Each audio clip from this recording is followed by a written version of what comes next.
ಮಣ್ಣು. ಈ ಜಗತ್ತಿನಲ್ಲಿ ಏನೇ ಕ್ರೈಮ್ ಆಗ್ಲಿ ಅದರ ಹಿಂದಿರೋದು ಈ ಮೂರೇ ಕಾರಣ.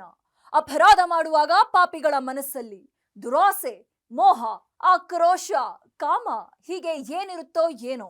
ಆಗಬಾರದ್ದು ಆಗಿ ಸಿಕ್ಕಿಬಿದ್ದ ಮೇಲೆ ಪ್ರತಿಯೊಬ್ಬ ಅಪರಾಧಿಗೂ ಅನ್ನಿಸೋದು, ಮನಸ್ಸಿನಲ್ಲಿ ಕಾಡೋ ಮೊದಲ ಮತ್ತು ಕೊನೆಯ ಪ್ರಶ್ನೆ ಒಂದೇ, ಇದೆಲ್ಲ ಬೇಕಿತ್ತ? ಇದೇ ಹೊತ್ತಿನ ಸ್ಪೆಷಲ್ ಯೂ ಟರ್ನ್ ಅತ್ತೆ. ನಾನು ಕೀರ್ತಿಶ್ರೀ.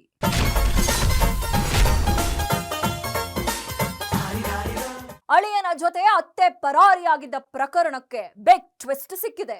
ಇಷ್ಟು ದಿನದಿಂದ ನಾಪತ್ತೆಯಾಗಿದ್ದ ಅತ್ತೆ ಶಾಂತಮ್ಮ ದಿಢೀರಂತ ಪ್ರತ್ಯಕ್ಷರಾಗಿದ್ದಾರೆ. ಆದರೆ ಅಳಿಮಯ್ಯನ ಸುಳಿವು ಮಾತ್ರ ಸಿಕ್ಕಿಲ್ಲ. ಎಲ್ಲಿದ್ದಾನೆ, ಎಲ್ಲಿಗೆ ಹೋಗಿದ್ದಾನೆ ಅನ್ನೋದು ಗೊತ್ತಿಲ್ಲ. ಏಕಾಏಕಿ ಎಂಟ್ರಿ ಕೊಟ್ಟ ಅತ್ತೆ ಶಾಂತಮ್ಮ, ನಾನು ಓಡಿ ಹೋಗಿಲ್ಲ, ಇದು ಅಪ್ಪ ಮಗಳ ಕುತಂತ್ರ ಅಂತ ಹೊಸ ಬಾಂಬ್ ಸಿಡಿಸಿದ್ದಾರೆ. ಅಲ್ಲದೆ ಮಲತಾಯಿ ಹಾಗೂ ಮಗಳು ರಕ್ತ ಚಿಮ್ಮುವಂತೆ ಬಡದಾಡ್ಕೊಂಡಿದ್ದಾರೆ. ಹಾಗಾದ್ರೆ ಯೂಟರ್ನ್ ಹೊಡೆದ ಶಾಂತಮ್ಮ ಹೇಳಿದ್ದು ಏನು? ಅಸಲಿಗೆ ನಡೆದಿದ್ದೇನು? ತೋರಿಸ್ತೀವಿ ನೋಡಿ. ಏನ್ ಮುದ್ದಾದ ಜೋಡಿ ಅನ್ಸುತ್ತೆ, ಯಾರ್ ಕಣ್ಣು ಬೀಳದೆ ಇರ್ಲಪ್ಪ ಅನ್ಸುತ್ತೆ. ಹೀಗೆ ಕೂಲಿಂಗ್ ಗ್ಲಾಸ್ ಹಾಕೊಂಡು ಕೂಲ್ ಆಗಿ ಲುಕ್ ಕೊಡ್ತಾ ಇರೋ ಈಕೆ ಅತ್ತೆ. ಪಕ್ಕದಲ್ಲಿ ಸೂಟು ಬೆಲ್ಟ್ ಹಾಕೊಂಡು ಪೋಸ್ ಕೊಟ್ಟಿರೋದು ಈಕೆಯ ಅಳಿಮಯ್ಯ. ಇದು ಅತ್ತೆ ಅಳಿಮಯ್ಯನ ರೀಲ್ಸ್, ವಾಟ್ಸಾಪ್ ಚಾಟ್ಸ್.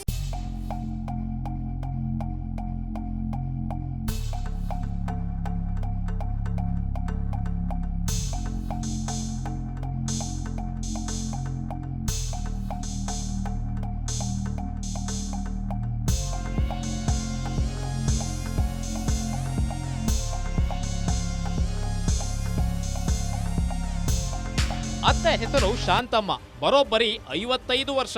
ಅಳಿಯ ಗಣೇಶ್ಗೆ ಜಸ್ಟ್ 25 ವರ್ಷ. ಮಗಳು ಹೇಮಾವತಿಯ ಮದುವೆ ಆದ್ಮೇಲೆ ಅತ್ತೆ ಅಳಿಯ ಎಸ್ಕೇಪ್ ಆಗಿದ್ದಾರೆ ಅಂತ ಸುದ್ದಿಯಾಗಿತ್ತು. ಖುದ್ದು ಶಾಂತಮ್ಮ ಪತಿ ನಾಗರಾಜ್ ಅವರ ಮೊದಲ ಪತ್ನಿಯ ಮಗಳು ಹೇಮಾವತಿ ಹೇಳಿದ್ರು. ಪೊಲೀಸರಿಗೂ ದೂರು ಕೊಟ್ಟಿದ್ರು. ಅತ್ತೆ ಅಳಿಯ ಪರಾರಿಯಾದ ಪ್ರಕರಣ ಬೆಳಕಿಗೆ ಬಂದ ಕೆಲವೇ ದಿನಗಳಲ್ಲಿ ಮತ್ತೆ ಟ್ವಿಸ್ಟ್ ಪಡೆದುಕೊಂಡಿದೆ. ನಾಪತ್ತೆಯಾಗಿದ್ದ ಅತ್ತೆ ದಿಢೀರ್ ಪತ್ತೆಯಾಗಿದ್ದೇಗೆ? ಅತ್ತೆ ಶಾಂತಮ್ಮ ಬಂದಾಯ್ತು, ಅಳಿಯ ಎತ್ತ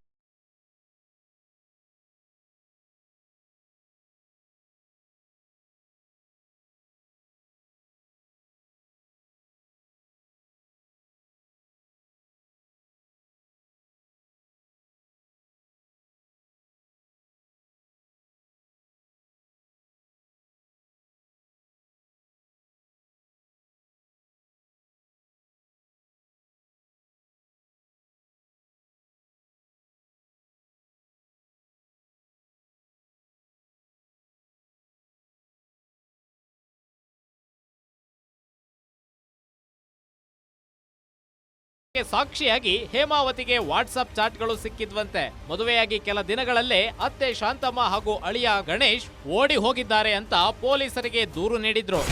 ಯಾರು ಸಪರೇಟ್ ಆಗಿ ಇಷ್ಟೊಂದೆಲ್ಲ ಸಾಲ ಯಾರು ಕೊಡಲ್ಲ. ಇಷ್ಟು ವರ್ಷ ಆಗಿದ್ದು ನಾನು ಬಂದು ಇಲ್ಲಿದ್ದಿ ಈ ಊರಾಗಿ ನೋಡ್ತಾ ಇದ್ದಾರೆ.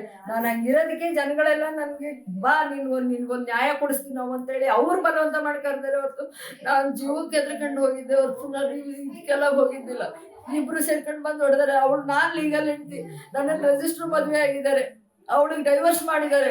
ಅವಳಿಗೆ ಡೈವರ್ಸ್ ಮಾಡಿದ್ಮೇಲೆ ನನಗೆ ಮದುವೆ ಆಗಿದ್ದಾರೆ. ಅವರು ಮದುವೆ ಆಗಿ ಈಗ ದುಡ್ಡು ಕಾಸಿಗೋಸ್ಕರ, ಈಗ ಮನೆಗೋಸ್ಕರ ನನ್ನನ್ನು ಈ ಥರ ಎಲ್ಲ ಮಾಡಿದ್ದಾರೆ. ಆಸ್ತಿ ಮನೆಗೋಸ್ಕರ ನನ್ನನ್ನು ಬೀದಿ ಮೇಲೆ 10-15 ದಿವಸದಿಂದ ಬೇರೆ ಮನೆಗೆಲ್ಲ ಕಾಲ ಮಾಡ್ತೀನಿ. ಪಾಪ ಬೇರೆಯವರೆಲ್ಲ ಇಟ್ಕೊಂಡು ಅನ್ನ ಹಾಕ್ತಿದ್ರು ನನ್ನೆಲ್ಲ. ಅವರು ಆದ್ರೂ ಇವತ್ತಿಗೂ ಬಂದು ಒಂದು ಮಾತು ಕರೀಲಿಲ್ಲ, ಹೇಳಿಲ್ಲ. ಇದನ್ನೇ ಬಿಡಿ, ಅದನ್ನ ಕರೆಸಿ ಮಾತಾಡ್ಬೇಕಾದ್ರೆ ನಾನು ಅಲ್ಲೇ ಕೂತ್ಕೊಂಡಿದ್ದೀನಿ. ಅವ್ರು ನಾನು ಇದ್ದೀನಿ ಅಂತ ಹೇಳಿಲ್ಲ, ಪರಾರಿ ಆಗೋಗಿದ್ದಾಳೆ ಅಂತ ಸುಳ್ಳು ಸುದ್ದಿ ಹಬ್ಸಿದ್ದಾರೆ. ಪತಿ ನಾಗರಾಜ್ ಹೇಳುವ ಪ್ರಕಾರ ಶಾಂತಮ್ಮ ಕಿಲಾಡಿಯಂತೆ. ನನ್ ಗಂಡನಿಗೆ ಹೇಳ್ಬೇಡಿ ಅಂತ ಊರ್ ತುಂಬಾ ಸಾಲ ಮಾಡಿದ್ಲಂತೆ. ಅಳಿಮಯ್ಯನ ಜೊತೆ ಸಂಬಂಧ ಇಟ್ಕೊಂಡಿದ್ಲಂತೆ. ಈ ವಿಚಾರ ಮೊದಲು ಮಗಳಿಗೆ ಗೊತ್ತಾಗಿದೆ. ನಂತರ ಪತಿ ನಾಗರಾಜ್ಗೆ ವಾಟ್ಸ್ಆಪ್ ಚಾಟ್ ಸಾಕ್ಷಿ ಸಮೇತ ಹೇಮಾವತಿ ತಿಳಿಸಿದ್ದಾಳೆ. ಇದಕ್ಕೆ ಶಾಂತಮ್ಮ ಹಾಗೂ ನಾಗರಾಜ್ ನಡುವೆ ಜಗಳ ಶುರುವಾಗಿದೆ. ಪತಿ ನಾಗರಾಜ್ 2 ಏಟು ಹೊಡೆದಿದ್ದಾರೆ.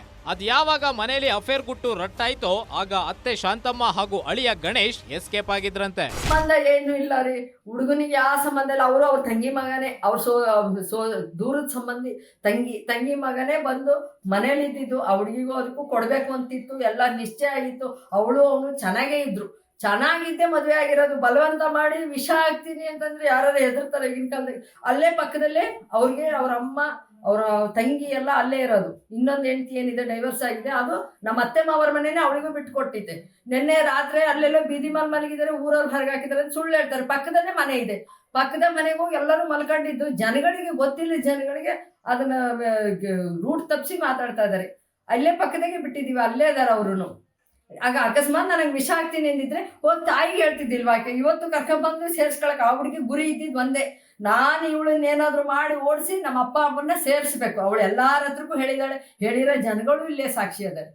ಈ ತರಹ ಮಾಡಿ ನನ್ನನ್ನು ರೌಂಡ್ ಮಾಡಿ ಇವ್ರು ಪ್ಲಾನ್ ಮಾಡಿ ನನ್ನನ್ನ ಹೊರಗಡೆ ಹಾಕಕ್ಕೆ ಇದನ್ನೆಲ್ಲ ಕಥೆನೆಲ್ಲ ಕಟ್ಟಿ ನನ್ನನ್ನು ಬೀದಿಗೆ ತಂದು ನಿಲ್ಸಿದ್ದಾರೆ. ಪತಿ ನಾಗರಾಜ್ ಹೇಳುವ ಪ್ರಕಾರ ಅತ್ತೆ ಹಾಗೂ ಅಳಿಯ ಓಡಿ ಹೋಗಿದ್ರಂತೆ.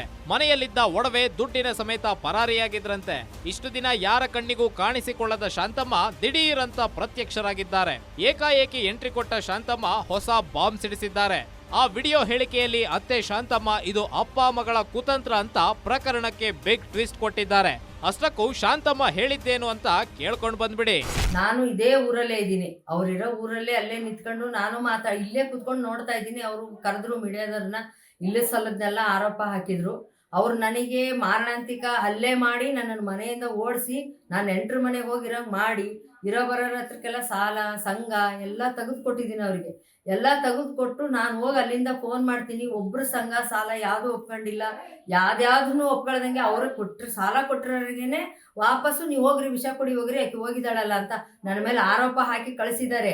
ಆರೋಪ ಹಾಕಿ ಕಳಿಸಿರೋದಂದ್ರೆ ಆ ಹುಡುಗನೂ ನನಗೂ ಸಂಬಂಧನೇ ಇಲ್ಲ. ಅವನೆಲ್ಲೋಗಿನಂತೆ ನನಗೆ ಗೊತ್ತಿಲ್ಲ, ನಾನೆಲ್ಲೋಗಿನಿ ಅಂತ ಅವನಿಗೆ ಗೊತ್ತಿಲ್ಲ. ಈಗ ಅದನ್ನ ಅಟ್ಯಾಚ್ ಮಾಡಿ ಹೇಳ್ತಾ ಇದ್ದಾರೆ. ಆ ಹುಡುಗಿ ಮಲತಾಯಿ ಮಗಳು, ಮಲತಾಯಿ ಅಂತ ಹೇಳ್ತಾಳೆ. ಅವಳನ್ನ 8 ವರ್ಷದಿಂದ ನಾನೇ ಸಾಕಿದ್ದೆ. ಮಗಳಿಗಿಂತ ಹೆಚ್ಚಾಗಿ ಸಾಕಿ ಪ್ರತಿಯೊಂದೂ ಆಧಾರ ಇಟ್ಕೊಂಡೀವಿ. ನಾವು ಪ್ರತಿಯೊಂದು ಅಷ್ಟು ಚೆನ್ನಾಗಿ ಸಾಕಿರೋದಕ್ಕೂ ಆಧಾರ ಐತೆ ಇಟ್ಕೊಂಡಿದ್ದು. ಇವತ್ತು ಹಿರೇ ಹೆಂಡತಿ ಡೈವರ್ಸ್ ಮಾಡ್ಕೊಂಡಿದ್ರು. ನಮ್ಮನೆಯವ್ರಿಗೆ 3ನೇ ಹೆಂಡತಿ. ನಾನು ಡೈವರ್ಸ್ ಮಾಡ್ಕೊಂಡಳನ್ನ ನನ್ನನ್ನು ಹೊಡೆದು ಕಳಿಸಿ ಇಬ್ರು ರಾತ್ರಿ ನಡರಾತ್ರಿಗೆ ಬಂದು ನನ್ನನ್ನು ಇಬ್ರು ಹೊಡೆದಾರೆ. ಇಬ್ರು ಹೊಡೆದು ಕಳಿಸಿದ್ದಕ್ಕೆ ನಾನು ಹೋಗಿದ್ದೀನಿ. ಅದನ್ನ ಈ ತರ ಕತೆ ಕಟ್ಟಿ ಈ ತರ ಎಲ್ಲ ಇಷ್ಟೊಂದು ದೊಡ್ಡ ಅವಂತರ ಮಾಡಿ ನನ್ನ TV ಒಳಗೆಲ್ಲ ಬಿಟ್ಟಿದೆ. ಇದೇ ಊರಾಗೆ ಇದ್ದೀನಿ ನಾನು. ಎಲ್ಲೋ ಬೀಗ ಹಾಕೊಂಡು ಪರಾರಿಯಾಗಿ ಹೋಗಿದ್ದಾಳೆ. ಅಪ್ಪ ಮಗಳು ಸೇರಿ ಅತ್ತೆ ಅಳಿಯನ ಸಂಬಂಧ ಕಟ್ಟಿದ್ರ? ಶಾಂತಮ್ಮಗೆ ಹೊಡೆದು ಮನೆಯಿಂದ ಆಚೆಗೆ ಹಾಕಿದ್ರ? ಶಾಂತಮ್ಮ ಹೇಳಿದ್ದೇನು, ಅಸಲಿಗೆ ನಡೆದಿದ್ದೇನು ಗೊತ್ತಾ?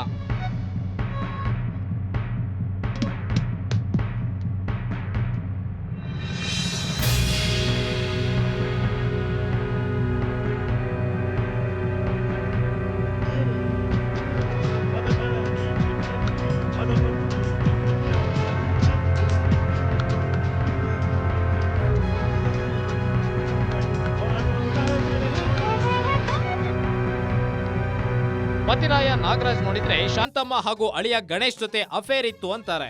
ಕಾಣೆಯಾಗಿದ್ದ ಶಾಂತಮ್ಮ ದಿಢೀರಂತ ಕ್ಯಾಮೆರಾ ಮುಂದೆ ಬಂದು ನಿಂತಿದ್ದಾರೆ. ನಾನು ಎಲ್ಲಿಗೂ ಹೋಗಿಲ್ಲ, ನಾನು ತವರು ಮನೆಗೆ ಹೋಗಿದ್ದೆ, ಗಣೇಶ್ ಎಲ್ಲಿಗೆ ಹೋಗಿದ್ದಾನೆ ಅಂತ ಗೊತ್ತಿಲ್ಲ ಅಂತ ಹೇಳಿದ್ದಾರೆ. ಸಾಲಗಾರರ ಕಾಟ ಜಾಸ್ತಿಯಾಗಿದ್ದಕ್ಕೆ ನನ್ನ ಮೇಲೆ ಮಾರಣಾಂತಿಕ ಹಲ್ಲೆ ಮಾಡಿ ತವರಿಗೆ ಹೋಗುವಂತೆ ಮಾಡಿದ್ದು ಇವರೇ ಅಂತ ಶಾಂತಮ್ಮ ಬಾಂಬ್ ಸಿಡಿಸಿದ್ದಾರೆ. ಅಲ್ಲದೆ ಪತಿ ನಾಗರಾಜ್ ಅಸಲಿ ಕತೆ ಬಿಚ್ಚಿಟ್ಟಿದ್ದಾರೆ. ಡಿವೋರ್ಸ್ ಆಗಿದ್ದ ಮೊದಲ ಹೆಂಡತಿಯಾಗೋ ನಾಗರಾಜ್ ಮಕ್ಕಳೆಲ್ಲ ಮತ್ತೆ ಒಂದಾಗಿ ನನ್ನ ಬಲಿಪಶು ಮಾಡಿದ್ದಾರೆ ಅಂತ ಹೇಳಿದ್ದಾರೆ. ಸಾಲಗಾರರೆಲ್ಲ ಹೊರಗೆ ಹಾಕಿದ್ದಾರೆ ಅಂದ್ರೆ ಮತ್ತೆ ಸಾಲ ಕೇಳಕ್ ಬಂದ್ರು ಜನ. ಸಾಲ ಕೇಳಕ್ ಬಂದವ್ರಿಗೂ ನ್ಯಾಯ ಮಾತಾಡಿಲ್ಲ, ನನಗೂ ನ್ಯಾಯ ಕೊಟ್ಟಿಲ್ಲ. ಹಿರೇ ಹೆಂಡ್ತಿನ ಮಕ್ಕಳನ್ನೆಲ್ಲ ಕರ್ಕೊಂಡು ಮನೆ ಒಳಗೆ ಸೇರಿಸ್ಕೊಂಡು ಮಜಾ ಮಾಡ್ತಾ ಇದ್ದಾರೆ. ನಾನು ಮಜಾ ಮಾಡೋದನ್ನ ನೋಡೇ ಜನಗಳು ನನಗೆ ಹೇಳಿ, ನೀನೆಲ್ಲ ಸಾಲ ಮಾಡಿ ನೀನು ಅಲ್ಲಿ ಹಾಕಿ ಹೋಗಿದೀಯಾ. ಅವ್ರು ನೋಡಿದ್ರೆ ಎಲ್ಲರೂ ಸೇರ್ಕೊಂಡು 4 ಜನ ಆರಾಮಾಗಿ ಮಜವಾಗಿ ತಿರುಗ್ತಾ ಇದಾರೆ, ಶೋಕಿ ಮಾಡ್ತಾ ಇದಾರೆ. ನಾವು ಹೋಗಿ ಸಾಲ ಕೇಳೋರು ವಿಷ ಕುಡಿ ಹೋಗ್ರಿ ಅಂತದಾರೆ ಅಂತ. ದಯವಿಟ್ಟು ನೀವು ಏನಾದರೂ ಮಾಡಿ ಜನಗಳಿಗೆ ನ್ಯಾಯ ಕೊಡಿಸ್ಬೇಕು, ನನಗೂ ನ್ಯಾಯ ಕೊಡಿಸ್ಬೇಕು. ಅವರು ಯಾರು ಹೋದ್ರು ರೌಡಿಸಮ್ ಮಾಡ್ತಾ ಇದ್ದಾರೆ, ಹೊಡಿಯೋಕೆ ಬರೋದು, ಕೊಲೆ ಮಾಡ್ತೀನಿ ಅನ್ನೋದು. ಅವಳನ್ನ ಕರ್ಕೊಂಬಂದು ಡೈವರ್ಸ್ ಆಗಿರೋ ಹೆಂಡತಿ ಕರ್ಕೊಂಬಂದು ಅವ್ರ ಮಕ್ಕಳಿಗೋಸ್ಕರ ಈಗ ಆ ಪ್ಲಾನ್ ಮಾಡಿ ಸಾಲನೆಲ್ಲ ಒಟ್ಟು ನನ್ನ ತಲೆ ಮೇಲೆ ಹಾಕಿ ಕುತ್ಕೊಳಕ್ ನೋಡ್ತಿದ್ದಾರೆ. ಅವ್ರು ಇದ್ದಾಗಲೇ ಜೊತೆಗೆ ಊರ್ ಜನ ಎಲ್ಲ ಬಂದು ಸಾಲ ಕೊಟ್ಟಿರೋದು. ಯಾರು ಸಪ್ರೇಟಾಗಿ ಇಷ್ಟೊಂದೆಲ್ಲ ಸಾಲ ಯಾರು ಕೊಡಲ್ಲ. ಇಷ್ಟು ವರ್ಷ ಆಗಿದ್ದು ನಾನು ಬಂದು ಇಲ್ಲಿದ್ದು ಈ ಊರಾಗಿ ನೋಡ್ತಾ ಇದ್ದಾರೆ. ನಾನು ಹಂಗಿರೋದಕ್ಕೆ ಜನಗಳೆಲ್ಲ ನನಗೆ ಬಾ ನಿನ್ಗೊಂದು ನ್ಯಾಯ ಕೊಡಿಸ್ತೀವಿ ನಾವು ಅಂತೇಳಿ ಅವ್ರು ಬಲವಂತ ಮಾಡ್ಕೊಳ್ತಾರೆ ಹೊರತು ನಾನು ಜೀವಕ್ಕೆ ಎದ್ರಕೊಂಡು ಹೋಗಿದ್ದೆ ಹೊರತು ನಾನು ಇದಕ್ಕೆಲ್ಲ ಹೋಗಿದ್ದಿಲ್ಲ. ಮಗಳು ಹೇಮಾವತಿ ಹಾಗೂ ಪತಿ ನಾಗರಾಜ್ ಹೇಳಿದ ಪ್ರಕಾರ ಶಾಂತಮ್ಮಗೂ ಗಣೇಶ್ಗೂ 2 ವರ್ಷದಿಂದ ಸಂಬಂಧ ಇತ್ತಂತೆ. ಅಕ್ರಮ ಸಂಬಂಧ ಮುಂದುವರೆಸಲು ಕಷ್ಟವಾಗ್ತಿದ್ರಿಂದ ಶಾಂತಮ್ಮ ತಲೆ ಓಡಿಸಿ ಗಣೇಶ್ನನ್ನೇ ಹೇಮಾವತಿಗೆ ಕೊಟ್ಟು ಮದುವೆ ಮಾಡಿದ್ರಂತೆ. ಅಸಲಿಯತ್ತೇನು ಅಂದ್ರೆ ನಾಗರಾಜ್ ಅವರ ದೂರದ ಸಂಬಂಧಿ ತಂಗಿಯ ಮಗನೇ ಈ ಗಣೇಶನಂತೆ. ನನಗೆ ಬಲವಂತವಾಗಿ ಒಪ್ಪಿಸಿ ಮದುವೆ ಮಾಡಿದ್ರು ಅಂತ ಹೇಳಿದ್ದು ಹೇಮಾವತಿನೇ ಗಣೇಶ್ನನ್ನ ಇಷ್ಟಪಟ್ಟು ಮದುವೆಯಾಗಿದ್ರಂತೆ ಅಂತ ಶಾಂತಮ್ಮ ಹೇಳಿದ್ದಾರೆ. ಸಂಬಂಧ ಏನು ಇಲ್ಲ ರೀ, ಹುಡುಗನಿಗೆ ಯಾವ ಸಂಬಂಧ ಇಲ್ಲ. ಅವರು ಅವ್ರ ತಂಗಿ ಮಗನೇ, ಅವ್ರ ದೂರದ ಸಂಬಂಧಿ ತಂಗಿ ಮಗನೇ ಬಂದು ಮನೇಲಿ ಇದ್ದಿದ್ದು. ಆ ಹುಡುಗಿಗೂ ಅದಕ್ಕೂ ಕೊಡ್ಬೇಕು ಅಂತಿತ್ತು, ಎಲ್ಲ ನಿಶ್ಚಯ ಆಗಿತ್ತು. ಅವಳು ಅವನು ಚೆನ್ನಾಗೇ ಇದ್ರು, ಚೆನ್ನಾಗಿದ್ದೆ ಮದುವೆ ಆಗಿರೋದು. ಬಲವಂತ ಮಾಡಿ ವಿಷ ಹಾಕ್ತೀನಿ ಅಂತಂದ್ರೆ ಯಾರು ಹೆದರ್ತಾರೆ ಈಗಿನ ಕಾಲದಲ್ಲಿ. ಅಲ್ಲೇ ಪಕ್ಕದಲ್ಲೇ ಅವ್ರಿಗೆ ಅವ್ರ ಅಮ್ಮ ಅವರ ತಂಗಿ ಎಲ್ಲ ಅಲ್ಲೇ ಇರೋದು. ಇನ್ನೊಂದು ಹೆಂಡತಿ ಏನಿದೆ ಡೈವರ್ಸ್ ಆಗಿದೆ, ಅದು ನಮ್ಮ ಅತ್ತೆ ಮಾವರ ಮನೆಯೇ ಅವಳಿಗೂ ಬಿಟ್ಟು ಕೊಟ್ಟಿದ್ದೆ. ನಿನ್ನೆ ರಾತ್ರಿ ಅಲ್ಲೆಲ್ಲೋ ಬೀದಿ ಮೇಲೆ ಮಲಗಿದ್ದಾರೆ, ಊರವ್ರು ಹೊರಗೆ ಹಾಕಿದ್ದಾರೆ ಅಂತ ಸುಳ್ಳು ಹೇಳ್ತಾರೆ. ಪಕ್ಕದಲ್ಲೇ ಮನೆ ಇದೆ, ಪಕ್ಕದ ಮನೆಗೆ ಹೋಗಿ ಎಲ್ಲರೂ ಮಲ್ಕೊಂಡಿದ್ದು. ಜನಗಳಿಗೆ ಗೊತ್ತಿಲ್ಲ, ಜನಗಳಿಗೆ ಅದನ್ನ ರೂಟ್ ತಪ್ಪಿಸಿ ಮಾತಾಡ್ತಾ ಇದ್ದಾರೆ. ಅಲ್ಲೇ ಪಕ್ಕದಾಗೆ ಬಿಟ್ಟಿದ್ದೀವಿ, ಅಲ್ಲೇ ಇದಾರೆ ಅವರು. ಆಗ ಅಕಸ್ಮಾತ್ ನನಗೆ ವಿಷ ಆಗ್ತೀನಿ ಅಂದಿದ್ರೆ ಹೋಗಿ ತಾಯಿಗೆ ಹೇಳ್ತಿದ್ದಿಲ್ವಾ? ಇವತ್ತು ಕರ್ಕೊಂಡ್ಬಂದು ಸೇರಿಸ್ಕೊಳಕ್ಕೆ ಆ ಹುಡುಗಿ ಗುರಿ ಇದ್ದಿದ್ದು ಒಂದೇ, ನಾನು ಇವಳನ್ನೇನಾದರೂ ಮಾಡಿ ಓಡಿಸಿ ನಮ್ಮ ಅಪ್ಪ ಅಮ್ಮನ್ನ ಸೇರಿಸ್ಬೇಕು. ಅವಳು ಎಲ್ಲಾರ ಹತ್ರಕ್ಕೂ ಹೇಳಿದಾಳೆ, ಹೇಳಿರೋ ಜನಗಳು ಇಲ್ಲೇ ಸಾಕ್ಷಿ ಅದಾರೆ. ಈ ತರಹ ಮಾಡಿ ನನ್ನನ್ನು ರೌಂಡ್ ಮಾಡಿ ಇವ್ರು ಪ್ಲಾನ್ ಮಾಡಿ ನನ್ನನ್ನು ಹೊರಗಡೆ ಹಾಕಕ್ಕೆ ಇದನ್ನೆಲ್ಲ ಕಥೆನೆಲ್ಲ ಕಟ್ಟಿ ನನ್ನನ್ನು ಬೀದಿಗೆ ತಂದು ನಿಲ್ಸಿದ್ದಾರೆ. ನನಗೆ ನ್ಯಾಯ ಕೊಡಿಸ್ಬೇಕು. ನಮ್ಮ ಜನ ಎಲ್ಲ ನಾನು ಸಪೋರ್ಟ್ ಮಾಡೋದಕ್ಕೆ ಅವ್ರ ಮೇಲೆಲ್ಲ ಅಪವಾದಿಸ್ತಾ ಇದ್ದಾರೆ. ಅತ್ತೆ ಶಾಂತಮ್ಮ ಕಣ್ಣೀರು ಹಾಕ್ತಿದ್ದಾರೆ. ನನ್ನ ಗಂಡ ಹಾಗೂ ಮೊದಲ ಪತ್ನಿ ಸೇರ್ಕೊಂಡು ಹೊಡೆದಿದ್ದಾರೆ, ಬಲವಂತವಾಗಿ ಮನೆಯಿಂದ ಆಚೆ ಹಾಕಿದ್ದಲ್ಲದೆ ನನ್ನ ಮೇಲೆ ಅಕ್ರಮ ಸಂಬಂಧದ ಗೂಬೆ ಕೂರಿಸಿದ್ದಾರೆ ಅಂತ ಹೇಳಿದ್ದಾರೆ. ಆದ್ರೆ ಅಸಲಿಯತ್ತೇ ಬೇರೆ.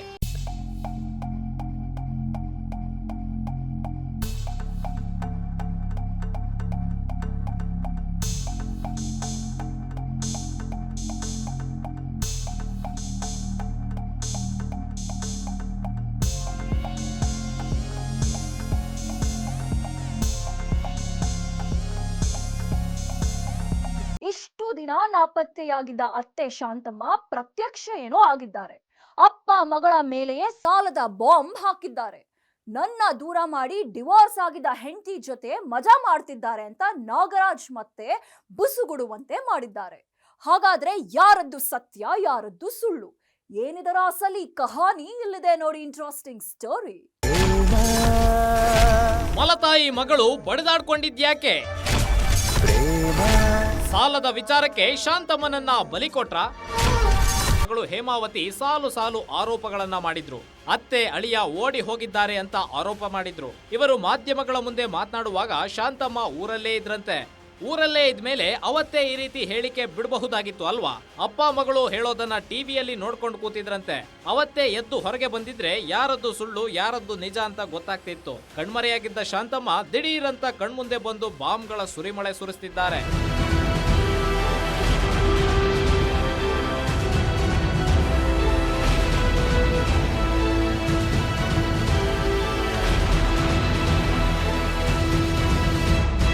ತವರು ಮನೆಯಿಂದ ಮತ್ತೆ ವಾಪಸ್ಸಾದ ಶಾಂತಮ್ಮ ಸಾಲಗಾರನನ್ನೆಲ್ಲ ಕರ್ಕೊಂಡು ಗಂಡನ ಮನೆಗೆ ಹೋಗಿದ್ದಾಳೆ. ಸಾಲ ಕೊಟ್ಟವರು ಹಾಗೂ ಸಂಬಂಧಿಗಳು ಸೇರ್ಕೊಂಡು ನ್ಯಾಯ ಪಂಚಾಯಿತಿ ಮಾಡಿದ್ದಾರೆ. ಪಂಚಾಯಿತಿ ಕಟ್ಟೆಯಲ್ಲಿ ಮಲತಾಯಿ ಶಾಂತಮ್ಮ ಹಾಗೂ ಹೇಮಾವತಿ ನಡುವೆ ಮಾತಿಗೆ ಮಾತು ಬೆಳೆದಿದೆ.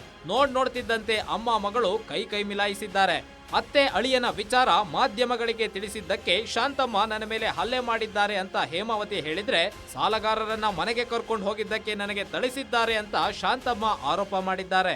ಸರ್, ಮೀಡಿಯಾದಲ್ಲಿ ಪಬ್ಲಿಕ್ ಮಾಡಿದೀವಿ ಅಂತ ನಮ್ಮನ್ನೆಲ್ಲ ಇಟ್ಕೊಂಡು ಹೊಡ್ತಿದ್ದಾರೆ ಸರ್. ಸಣ್ಣ ಹುಡುಗಿರಿದ್ದೀವಿ ಸರ್, ದಯಮಾಡಿ ನ್ಯಾಯ ಕೊಡಿಸ್ರಿ ಸರ್.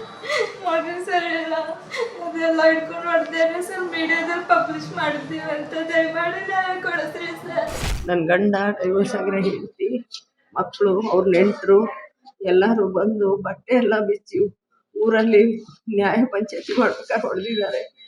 ಜನಗಳ ಸಾಲ ಕೊಡ್ಬೇಕಾಗುತ್ತೆ ಅಂತ ಈ ಥರ ಎಲ್ಲ ಮಾಡಿ ಅವ್ರಿಗೆ ಬೇಕಂತ ಕೈ ಕುತ್ಕೊಂಡ್ಬಂದು ಅಡ್ಮಿಟ್ ಆಗಿದ್ದಾಳೆ. ನನಗೂ ಹೊಡೆದು ಗಾಯ ಮಾಡಿ ನಾನು ಬಂದು ಅಡ್ಮಿಟ್ ಆಗಿದ್ದೀನಿ.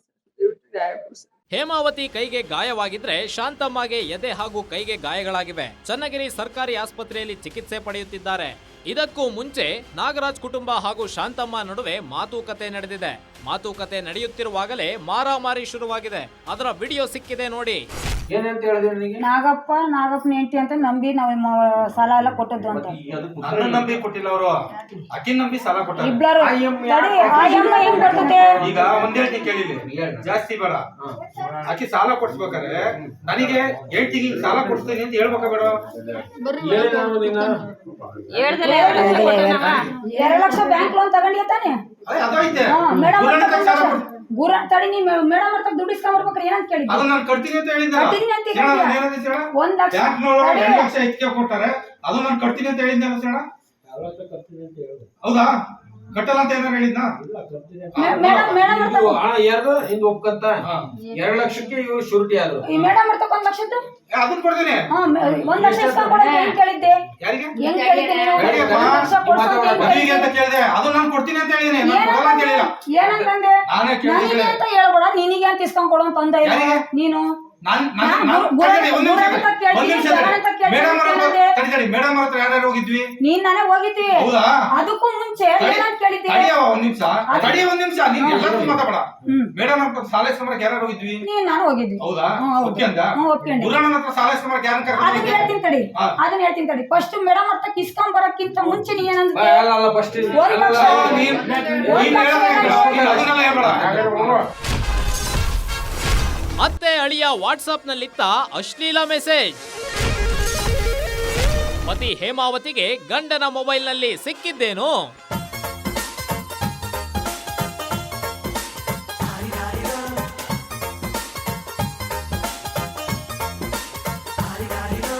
ಮಸ್ತ್ ಮಸ್ತ್ ಹುಡುಗಿ ಬಂದ್ಲು, ನಾನು ನಿನ್ನ ದೋಸ್ತು ಅಂದ್ಲು, ಎಲ್ಲದಕ್ಕೂ ಅಸ್ತು ಅಂದ್ಲು, ಸುಸ್ತು ಆಗಿ ಕುಸ್ತು ಬಿದ್ದೆ. ಅತ್ತೆ ಶಾಂತಮ್ಮಾಗೂ ಅಳಿಯ ಗಣೇಶ್ಗೂ 2 ವರ್ಷಗಳ ಹಿಂದಿನಿಂದಲೂ ಪರಿಚಯವಿತ್ತಂತೆ. ಹೀಗೆ ಪರಿಚಯವಿದ್ದ ಗಣೇಶ್ನನ್ನ ಮನೆಗೆ ಕರೆತಂದಿದ್ದ ಶಾಂತಮ್ಮ ತನ್ನ ಗಂಡನ ಹಿರಿಯ ಮಗಳು ಹೇಮಾವತಿಗೆ ಮದುವೆ ಮಾಡೋಣ ಅಂತ ಡಿಸೈಡ್ ಮಾಡಿದ್ದಂತೆ. ಗಂಡ ನಾಗರಾಜ್ ಹಾಗೂ ಮಗಳು ಹೇಮಾವತಿಗೆ ಬಲವಂತವಾಗಿ ಒಪ್ಪಿಸಿ ಗಣೇಶ್ನನ್ನ ಗಂಟು ಹಾಕಿದ್ಲಂತೆ.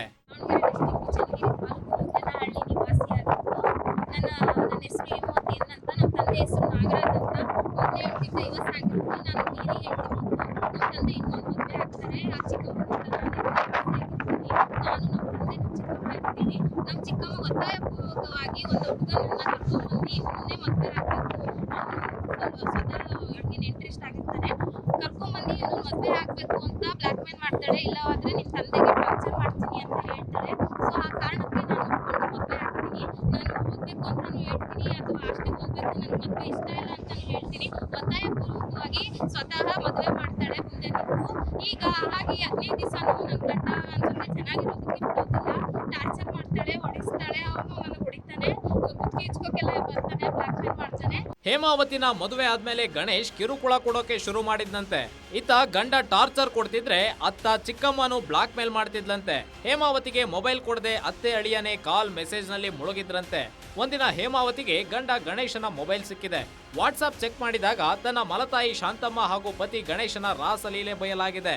ಅಲ್ಲದೆ ಇಬ್ಬರು ಅಶ್ಲೀಲ ಮೆಸೇಜ್ ಮಾಡಿರೋದು ಬೆಳಕಿಗೆ ಬಂದಿದೆ. ಅದನ್ನ ಕಾಲ್ ರೆಕಾರ್ಡ್ ಮಾಡಿ ತಂದೆಗೆ ತಿಳಿಸಿದ್ಲಂತೆ. ನನಗೆ ಫೋನ್ ಕೊಡ್ಸಿರ್ಲಿಲ್ಲ, ಚಿಕ್ಕಮ್ಮ ಮತ್ತು ನನ್ನ ಗಂಡ ಯಾರು ನನಗೆ ಫೋನ್ ಕೊಡ್ಸಿರ್ಲಿಲ್ಲ. ವಿಚಾರ ತಿಳಿಸೋಕೆ ನನ್ನ ತಂದೆಗೆ 15 ದಿವಸ ನಂತರ ನಾನು ಎದುರಿಸಿ ನನ್ನ ಗಂಡನಿಗೆ ಎಲ್ಲ ವಿಚಾರನೂ ನಾನು ಕೂಗಾಡಿ ಹೇಳ್ತೀನಿ, ಊರೊಳಗೆ ಹೋಗ್ತೀನಿ ಅಂತ ಹೇಳಿದ್ಮೇಲೆ ನನ್ನ ಗಂಡನ ಕೈಗೆ ಫೋನ್ ಕೊಡ್ತೀನಿ. ಆಗ ನನ್ನ ಚಿಕ್ಕಮ್ಮಂದು ವಿಡಿಯೋ ಮತ್ತು ನನ್ನ ಗಂಡಂದು ರಿಲೇಷನ್ಶಿಪ್ ವಿಡಿಯೋ ಎಲ್ಲ ಸಿಕ್ಕಾಕೊಳ್ಳುತ್ತೆ. ನಂತರ ನನ್ನ ತಂದೆಗೆ ಹೇಳ್ತೀನಿ, ಹೇಳಿ ಮಾರ್ಗದರ್ಶಕ್ಕೆ ನನ್ನ ಗಂಡ ಏನು ಮಾಡ್ತಾನೆ ಅಂದರೆ ಎಲ್ಲ ವಿಚಾರ ಹೇಳ್ಬಿಟ್ಟಿದ್ದಾಳೆ ಅವ್ರ ತಂದೆಗೆ ಅಂತ ಹೇಳ್ಬಿಟ್ಟು ನೀನು ತವ್ರ ಮನೇಲಿ ಬಿಟ್ಬರ್ತೀನಿ ಅಂತ ಕರ್ಕೊಂಬರ್ತಾನೆ. ಆದರೆ ಬಸ್ ಸ್ಟ್ಯಾಂಡಲ್ಲಿ ಬಿಟ್ಬಿಟ್ಟು ನಾನು ವಾಶ್ರೂಮಿಗೆ ಹೋಗ್ತೀನಿ ಅಂತ ಹೋದವನು ಮತ್ತೆ ಪತ್ತೆನೇ ಆಗೋದಿಲ್ಲ. ಮದುವೆಯಾಗಿ ನವಜೀವನ ಪ್ರಾರಂಭ ಮಾಡುವ ಮುನ್ನವೇ ಗಂಡ ಗಣೇಶ್ ಹಾಗೂ ಶಾಂತಮ್ಮಳ ಅಕ್ರಮ ಸಂಬಂಧ ಗೊತ್ತಾಗಿದೆ. ಇವರಿಬ್ಬರು ದೈಹಿಕ ತೃಷೆ ತೀರಿಸಿಕೊಳ್ಳಲು ನನ್ನ ಬಲಿಪಶು ಮಾಡಿದ್ದಾರೆ ಅನ್ನೋದು ಹೇಮಾವತಿಯ ಆರೋಪ. ಈ ಬಗ್ಗೆ ಗಂಡನಿಗೆ ಹಲವು ಬಾರಿ ಹೇಳಿದ್ರು ಗಣೇಶ್ ಮಾತ್ರ ಆಂಟಿ ಸಂಬಂಧ ಬಿಡ್ಲಿಲ್ವಂತೆ. ಈ ಕಾರಣಕ್ಕೆ ಹೇಗೋ ಮಾಡಿ ಗಂಡನ ಮೊಬೈಲ್ ಕಿತ್ಕೊಂಡಾಗ ಅಶ್ಲೀಲ ಆಡಿಯೋ ಹಾಗೂ ವಿಡಿಯೋ ಸಿಕ್ಕಿದೆ. ಇದನ್ನ ತನ್ನ ತಂದೆ ನಾಗರಾಜ್ಗೆ ಕಳುಹಿಸಲು ಮುಂದಾದಾಗ ಗಣೇಶ್ ಮೊಬೈಲ್ ಕಿತ್ಕೊಂಡು ಅಶ್ಲೀಲ ಮೆಸೇಜ್ಗಳನ್ನ ಡಿಲೀಟ್ ಮಾಡಿದ್ದಂತೆ. ಅಲ್ಲದೆ ಚನ್ನಗಿರಿಗೆ ಕರೆತಂದು ಒಬ್ಬಂಟಿಯಾಗಿ ಹೇಮಾಳನ್ನ ಬಿಟ್ಟು ಮನೆಯಲ್ಲಿದ್ದ ಒಡವೆ ಹಣವನ್ನ ದೋಚಿಕೊಂಡು ಹೋದವನು ಇತ್ತ ತಿರುಗಿ ನೋಡಿಲ್ಲ ಅಂತ ಹೇಮಾವತಿಯ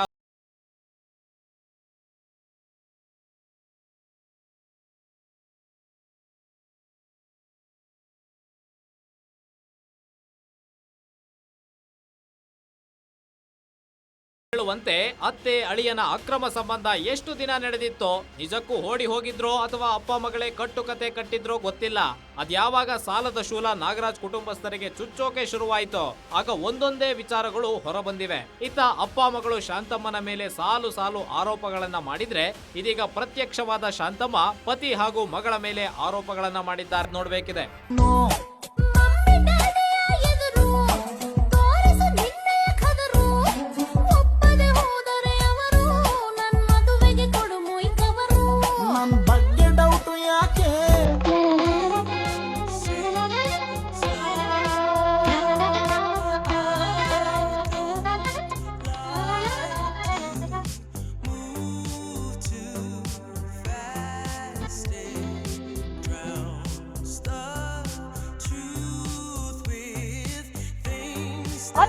ಎಸ್ಕೇಪ್ ಪ್ರಕರಣಕ್ಕೆ ರೋಚಕ ತಿರುವು ಸಿಕ್ಕಿದೆ.